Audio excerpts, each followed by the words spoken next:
अब तुम चिंता मत करो कि लोक में क्या कहा जाएगा तुम्हें।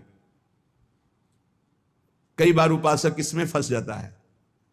इसीलिए न लाज तीन लोकन की, न वेद को कहो करे, न शंख भूत प्रेत की, न देव जच्छते डरे, सुनय न कान और की, द्रवय न और इच्छना।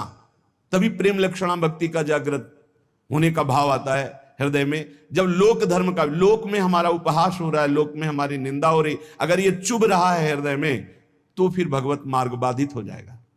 साधो निंदक मित्र हमारा, महापुरुषों ने कहा कि निंदा करने वाला हमारा मित्र है। जो बिना प्रयास के हमारे पापों को अपनी जबान से निंदा करके धुल रहा है, वो स्वस्थ रहे, स्वस्थ होकर हमारी छोटी छोटी बातों को पकड़कर खूब निंदा करे, जिससे हमारा भगवत मार्ग प्रशस्त और प्रकाशित हो जाता है, भगवत मार्ग पुष्ट और प्रकाशित हो जाता है। इसलिए क्यों तुम वृथा लोक चिंता करते हो? ये हजारों चिंताएं क्यों पाले हुई हो? छोड़ दो ना प्रभु के ऊपर। बड़ा सुख मिलता है जब प्रभु के ऊपर छोड़ दो। अपने ऊपर जब चिंता करने लगो तो बड़ी परेशानी उत्पन्न होती। कैसे करेंगे, क्या करेंगे, क्या होगा? और जब प्रभु के ऊपर छोड़ दो तो सब मंगल होगा। मंगल भवन है, वो मंगल ही करेंगे। अमंगल दिखाई दे रहा है, परिणाम उसका बड़ा मंगल होगा। ये जो शास्त्रों चिंताएं लिए बैठे हैं अपने लोग, इसीलिए भजन में तारतम्य नहीं होता। कभी लीला में डूब रहे, कभी नाम जप में डूब रहे, कभी सेवा में, ये तारतम्य नहीं रहता। कभी प्रपंच की बातें, कभी प्रतिष्ठा का चिंतन, कभी नाना प्रकार के मान सम्मान का चिंतन, ये घुसने ना पावे हृदय में। बहुत सावधान रहना चाहिए साधक को। ऐसी बातें देखो मत, ऐसी बातें सुनो मत जिससे तुम्हारा हृदय उद्विग्न होकर प्रभु का चिंतन छोड़ दे। जिन्होंने अपने आप को प्रभु के भरोसे कर दिया, वो बेपरवाह हो गए। कर दो भरोसे में। एक एक क्षण बहुत सुंदर ढंग से व्यतीत होता है जो प्रभु के भरोसे होता। और ऐसे एक एक क्षण जलते रहोगे, चिंता, शोक, भय, अरे अब क्या होगा, ऐसा क्या होगा, कैसे करूं, नाना प्रकार की चिंताएं। अपने आप को प्रभु के चरणों में समर्पित कर दो, तुम्हें कुछ नहीं करना पड़ेगा, सब वो करवा लेंगे आपसे। जो आपके लिए मंगल है वो सब करवा लेंगे। तुम शांत होकर प्रभु के चरणों का आश्रय ले लो, जो कर्तव्य कर्म है उसे करो।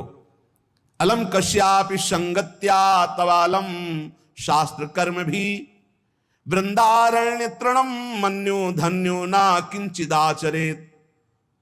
तुम किसी और का संग मत करो, क्योंकि अगर और का संग करोगे तो तुम्हारी बुद्धि में व्यभिचार दोष हो जाएगा। भक्ति में भी व्यभिचार दोष होता है। अपने इष्ट से अलग चिंतन होना ये व्यभिचार दोष है।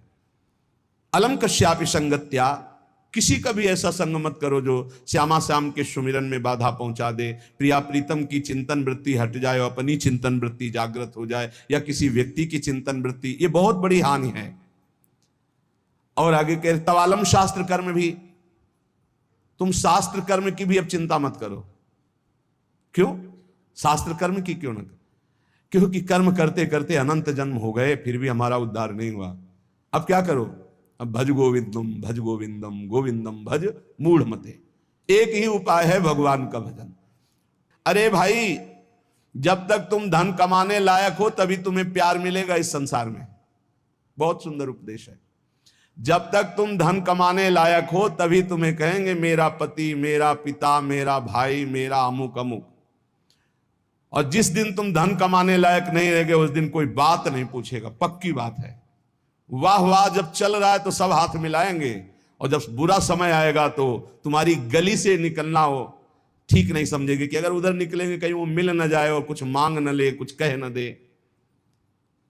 जब तक तुम धन कमाने लायक हो, तुम्हारे पास धन है, तभी तक तेरे को प्यार मिल रहा है संसार से, परिवार से।